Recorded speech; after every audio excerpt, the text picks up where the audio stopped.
Entre 2013 et 2021, la Côte d'Ivoire a évolué d'un score de 9 points en matière de lutte contre la corruption. En effet, de 136e sur 180 pays avec un indice de perception de la corruption de 27 sur 100, le pays est passé au rang de 105e avec un score de 36 sur 100. C'est ce qu'a relevé le ministère de la Promotion de la bonne gouvernance et de la lutte contre la corruption au cours de la première conférence de presse initiée par la Fédération ivoirienne pour l'entente et la renaissance. Fier. J'exhorte tous nos compatriotes à s'approprier la culture de la dénonciation des actes de mauvaise gouvernance et de corruption, partout, en tout lieu, en tout temps, parce que c'est de cette façon-là que petit à petit, nous viendrons à bout de cette gangrène qui mine notre société. Cette initiative s'inscrit dans le cadre national de lutte contre la corruption institué par le gouvernement. L'objectif de cette rencontre était de sensibiliser et d'éduquer les populations sur les bonnes pratiques et le processus à suivre en termes de dénonciation des actes de corruption. Nous sommes conscients qu'il y a encore des efforts à faire. Efforts en termes de sensibilisation, efforts à faire en termes de changement de culture, de développement au sein de la société ivoirienne d'une culture d'intégrité. Et c'est pour ça que le gouvernement soutient cette initiative de la société civile portée par l'ONG FIER. En vue de bâtir une stratégie inclusive de lutte contre ce fléau, des points focaux seront installés dans toutes les communes du district d'Abidjan pour enregistrer les plaintes, les vérifier et les porter aux autorités compétentes. Les nappes souterraines ou à contrario l'eau de surface ont cette chose en commun qu'elles ramènent à l'eau comme source de vie. Comment les préserver et les valoriser? Une préoccupation pour les experts. Moi, en tant qu'hydrogéologue, c'est la matière sur laquelle je travaille. Si cette matière-là aujourd'hui, sa valeur, elle est reconnue, c'est une bonne chose. Mais il faudrait que cela soit reconnu de tous. Parce qu'on se dit, bon, on ne voit pas cette ressource, mais alors que les éléments qui dégagent la qualité de cette eau-là, bien entendu, c'est nos faits et jets de tous les jours. Forage non réglementé, extraction minière non conventionnelle, orpaillage, utilisation de pesticides, entre autres. Au-delà de la mauvaise volonté, il y a aussi la désinformation. Cette rencontre d'experts est un moment d'échange, de formation et d'information.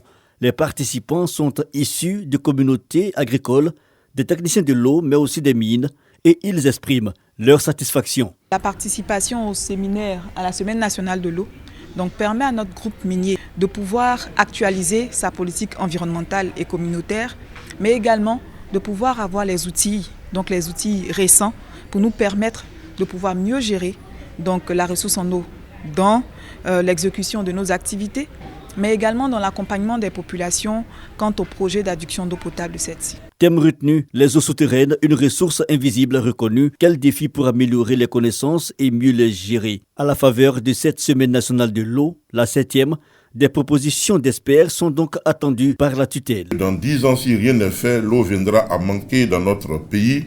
Et avec la conjonction de comportements des orpailleurs, l'eau de surface est agressée et nous devons réfléchir aujourd'hui sur les technologies nouvelles qui doivent nous permettre de traiter l'eau de surface. Laurent Gbagbo n'a pas manqué d'exhorter à la coopération transnationale autour de l'eau, surtout les bassins du Niger et de la Volta. En Côte d'Ivoire, les réformes sont jugées en constante progression avec l'élaboration d'un code et d'une politique nationale de l'eau, sans oublier les textes réglementaires.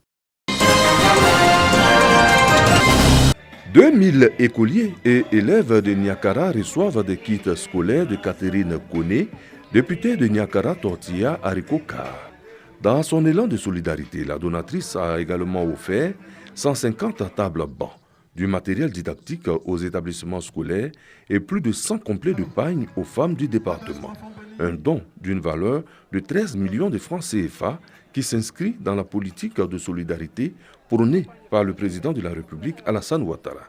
Cette action d'entraide et de partage vise également à célébrer l'excellence et à soutenir les parents d'élèves en cette période de rentrée scolaire.